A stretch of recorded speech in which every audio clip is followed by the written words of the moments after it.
पंचकर्मा का असली फायदा तभी मिलता है जब इसके पहले और बाद में सही तरह से देखभाल की जाए। पंचकर्मा एक गहरी सफाई और उपचार प्रक्रिया है।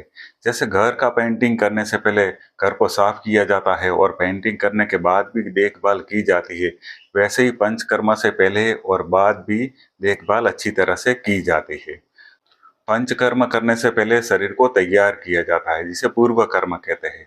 पूर्व कर्म में सबसे पहले शरीर में स्नेहन से स्निग्ध किया जाता है।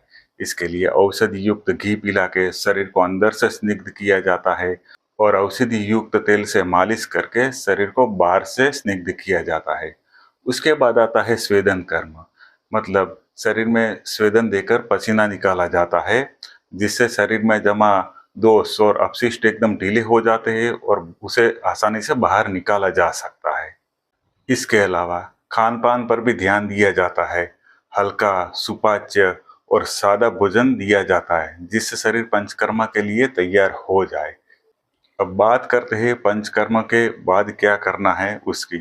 तो पंचकर्म के बाद जब शरीर साफ होता है तो एकदम संवेदनशील हो जाता है। ऐसे में एकदम जल्दी से भारी खुराक देना, ठंडी गर्मी में रहना या अनियमित दिनचर्या करने से जो पंचकर्म का फायदा होना चाहिए वो नहीं होता है। इसलिए पंचकर्म के बाद धीरे धीरे सामान्य आहार पर लौटाना चाहिए।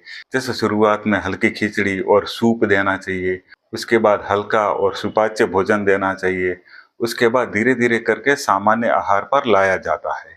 साथ ही पर्याप्त आराम करना, पर्याप्त नींद लेना और तनाव से बचना उतना ही जरूरी है। अगर इन नियमों का पालन किया जाए तो पंचकर्म का असर कई महीनों तक बना रहता है। शरीर में नई ऊर्जा और नई ताजगी बनी रहती है।